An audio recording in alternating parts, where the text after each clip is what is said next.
Dear students, আজকের যে ক্লাসটা সেটা পিএসসি মিসলেনিয়াসের ডেসক্রিপটিভ যে বেঙ্গলি পেপার আছে সেই বেঙ্গলি পেপারের রাইটিংসের পাশাপাশি তোমাদের কিছু ব্যাকরণ থাকবে, বাংলা ব্যাকরণ। ঠিক আছে, যেমন সন্ধি থাকতে পারে, কারক বিভক্তি থাকতে পারে, ঠিক আছে, বা এক কথায় প্রকাশ বা বাগধারা বা বানান শুদ্ধিকরণ, এইগুলো কিন্তু থাকতে পারে।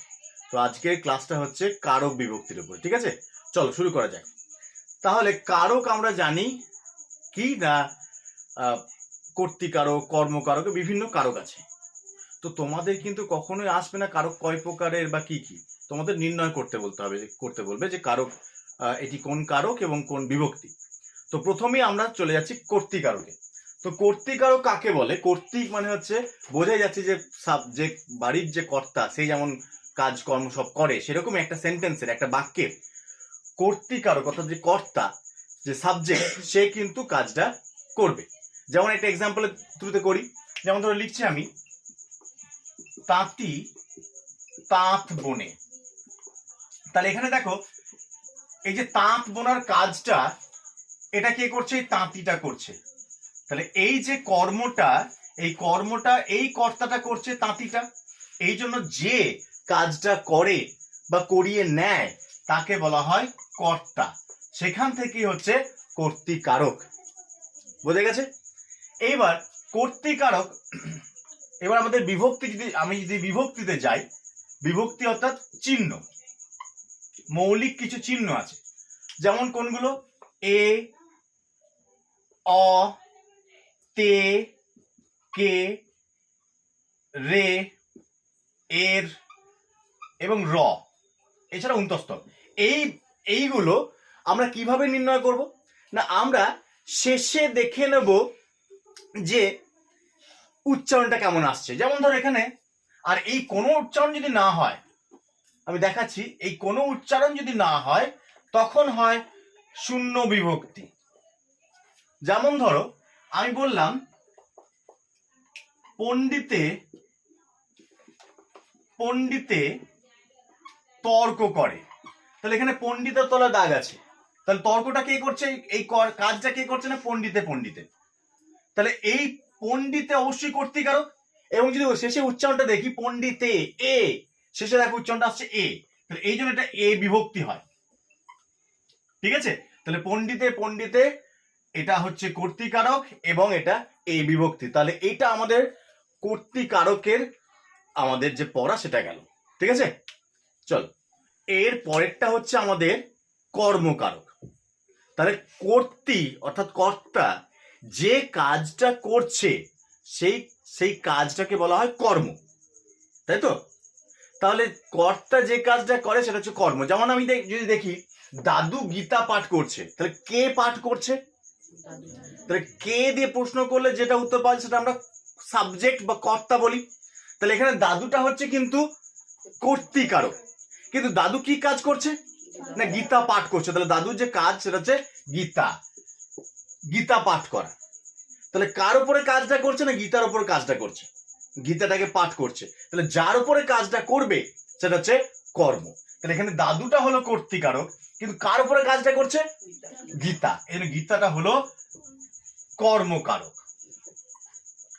আর গীতাটা দেখো শেষে উচ্চারণ যদি বলি এ, অ, তে, কে, রে, এগুলো কিন্তু উচ্চারণ হচ্ছে না, কোনোটাই উচ্চারণ আসছে না। যখন এই কোনো বিভক্তি হবে না তখন কি হয়? না শূন্য বিভক্তি হয়, শূন্য বিভক্তি হয়।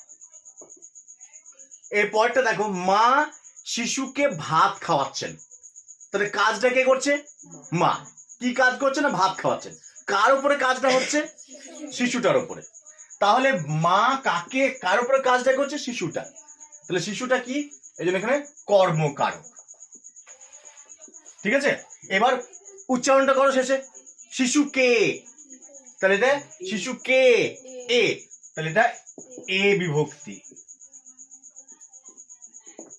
বোঝা গেছে? বুঝতে পেরেছো প্রত্যেকে? যেটা আছে দেখো, সে কি তোমাকে একটা বল দিয়েছে? তাহলে তোমাকে সে কি দিয়েছে? বল দিয়েছে। তাহলে এখানে এই যে তোমাকে, এর উপরে কাজটা হচ্ছে বল দেওয়ার কাজটা, তাহলে এইটা হলো আমার কর্মকারক তোমাকে। এবং বিভক্তিটা তোমাকে এ বিভক্তি, শেষে উচ্চারণটা দেখো। এরপরে দেখো, আমি তোমাকে রোগা ভেবেছিলাম। তাহলে আমি তোমাকে কি ভেবেছিলাম? রোগা। তাহলে আমি কাকে ভেবেছিলাম? তোমাকে। তাহলে এটাও হবে কর্মকারক এবং এ বিভক্তি। এরপর দেখো, কি ঘুম ঘুমিয়েছি। তাহলে কি ঘুম ঘুমিয়েছি, তাহলে এখানে কি করেছি আমি? ঘুম ঘুমিয়েছি, তাই তো? তাহলে এখানে ঘুমটা হলো আমার কর্মকারক এবং ঘুমটার শেষে দেখো কিন্তু এ অ তে কে রে আসছে না, এই জন্য এখানে হবে কি? শূন্য বিভক্তি। ঠিক আছে? এটা হচ্ছে করণ কারক। তাহলে করণ কারক মানে হচ্ছে দিয়ে বা দ্বারা বোঝাবে, কোনো কাজ দিয়ে বা দ্বারা বোঝাবে। তাহলে দিয়ে বা দ্বারা বোঝালে দিয়ে দিয়ে বা দ্বারা বোঝাবে। যেমন ধরো আমি বললাম গোঁফ দিয়ে যায় চেনা। তাহলে কি দিয়ে চেনা যায়? গোঁফ দিয়ে। তাহলে ধরো যদি যদি গোঁফ দিয়ে এই দিয়ে অবধি দাগ থাকে, তখন কি করতে হয় আমাদেরকে? প্রথম কথা হচ্ছে গোঁফ দিয়ে, কি দিয়ে? গোঁফ দিয়ে। তাহলে গোঁফ দিয়ে অবধি যদি দাগ থাকে, তখন করতে হবে কি না করণ কারক। এবং দিয়ে পর্যন্ত যদি দাগ থাকে, তখন এই দিয়ে কি করতে হয়? দিয়ে অনুসর্গ, দিয়ে অনুসর্গ লিখতে হয়। আর যদি দিয়ে অবধি দাগ না থাকে, তাহলে কোনো অসুবিধা নেই, গোঁফ করণ কারক এবং গোঁফের শেষে দেখবে উচ্চারণটাও আসছে কি? গোঁফ। এই অ থেকে আসছে না, তাহলে এটা হবে শূন্য বিভক্তি।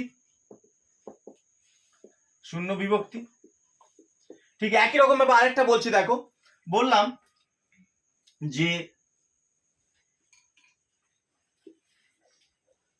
চোখের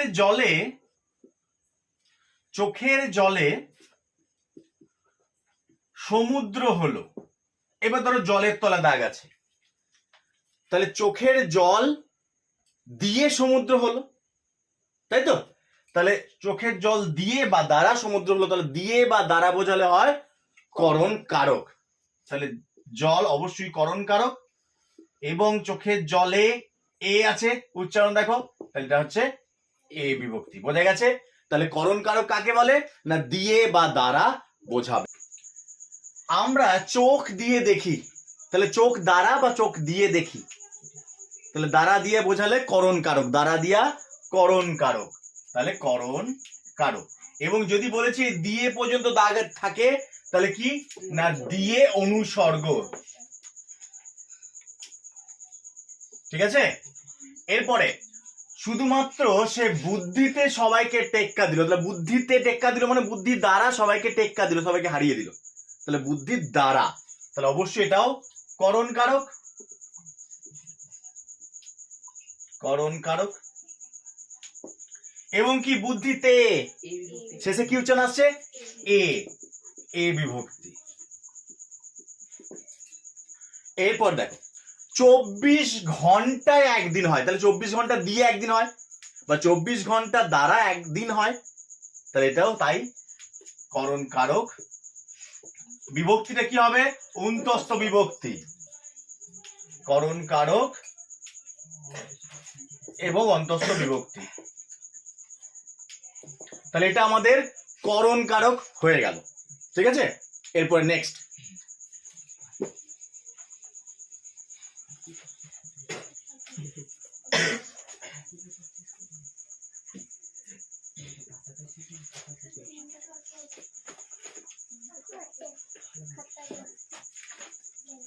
অপাদান কারক।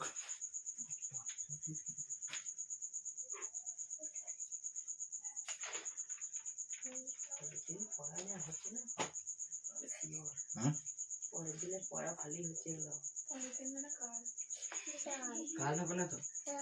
পুজোর ছুটি দেখ, অপাদান কারক। তাহলে আমরা কর্তৃকারক কি দেখলাম? যে করছে বা যাকে দিয়ে কাজটা করানো হচ্ছে, কর্তৃকারক। যার উপরে কাজটা করছে সেটা হচ্ছে কর্মকারক। আর কি যা দ্বারা দিয়ে বোঝালে, দ্বারা দিয়া করণ কারক। এবার হচ্ছে অপাদান। অপাদান কি হবে না হইতে বা থেকে বোঝালে, হইতে বা থেকে বোঝালে, হইতে বা থেকে বোঝালে। ধরো বললাম যে গাছ থেকে ফল পড়ে, গাছ থেকে ফল পড়ে, ঠিক আছে? তাহলে গাছ থেকে তলে দাগ আছে, তাহলে এটা জায়গা থেকে পড়ছে, তাহলে থেকে বা হইতে যখনই বোঝাবে তখনই হয়ে যাবে সেটা অপাদান কারক। এবং একইভাবে যদি থেকে বা হইতে থাকে তখন সেটা কি হয়ে যাবে না অনুসর্গতে চলে আসবে, তাহলে থেকে বা থেকে অনুসর্গ, ঠিক আছে? ধরো আরেকটা বললাম যে স্টেশন থেকে ট্রেন ছাড়বে, ট্রেন ছাড়বে, স্টেশন থেকে ট্রেন ছাড়বে। তাহলে কোথা থেকে ছাড়বে? তাহলে থেকে বা হইতে বোঝালে কি হয় অপাদান কারক, অপাদান কারক। আর যদি থেকে বা হইতে থাকে তাহলে সেগুলো অনুসর্গ যোগ হবে, আর যদি না থাকে তাহলে এই অতেকে রে আমাদের শেষে উচ্চারণটা দেখে করব। তাহলে অপাদান কারক হচ্ছে থেকে বা হইতে বোঝালে। আমি কয়েকটা দিচ্ছি, দেখো এই দুটো। আমার মরতে ভয় নেই, তার মানে আমার মরণ থেকে ভয় নেই, তাই তো? তাহলে এটাও হবে কি অপাদান কারক, যেহেতু মরতে মরণ থেকে ভয় নেই তাহলে অপাদান কারক। এবং শেষে দেখো মরতে এই বিভক্তি। এরপর তার বাড়ি এখান থেকে 3 মাইল দূরে, তাহলে ওই যে থেকে বা হইতে পরিষ্কার বলে দিচ্ছে, এই জন্য এটা কি হবে, এটা হবে অপাদান কারক এবং থেকে অনুসর্গ। বোঝা গেছে? পরে যেটা আমরা করবো সেটা হচ্ছে অধিকরণ কারক। অধিকরণ কারক কি না স্থান বোঝাবে, ঠিক আছে?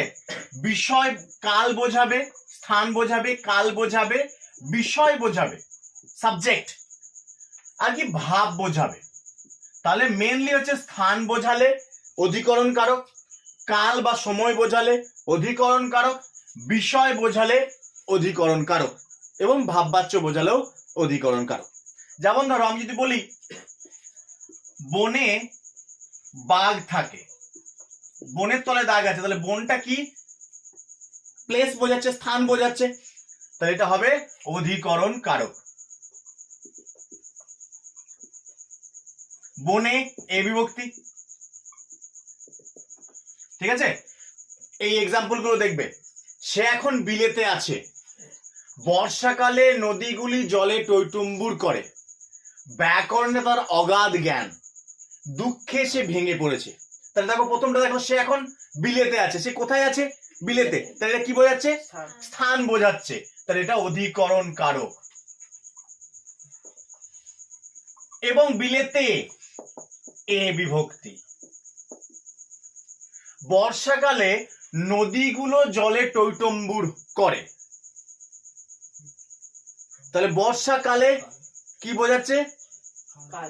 কাল, টাইম বোঝাচ্ছে, তাই তো? তাহলে এটা অধিকরণ কারক। এই বর্ষাকালে এটাও এ বিভক্তি। এরপরটা দেখো ব্যাকরণে তার অগাধ জ্ঞান, তাহলে ব্যাকরণ একটা বিষয় সাবজেক্ট, তাহলে এটাও হচ্ছে অধিকরণ কারক এবং ব্যাকরণে এই বিভক্তি। এরপরটা দেখো দুঃখে সে ভেঙে পড়েছে, তাহলে দুঃখ একটা আবেগ, তাহলে ভাববাচ্য, ঠিক আছে? এই জন্য এখানে এটাও হবে অধিকরণ কারক এবং দুঃখে এ বিভক্তি। এরপরে হচ্ছে নিমিত্ত কারক, তাহলে নিমিত্ত কারক, নিমিত্ত মানে কি জন্য, উদ্দেশ্য, তাহলে উদ্দেশ্য বা জন্য যদি বোঝায় তখন হয় নিমিত্ত কারক। তাহলে উদ্দেশ্য বা জন্য বোঝালে হয় নিমিত্ত কারক। তাহলে জন্য বা নিমিত্ত বা উদ্দেশ্য এইগুলো যদি বোঝায় তখন হচ্ছে নিমিত্ত কারক। যদি এক্সাম্পল দিচ্ছি দেখো, সে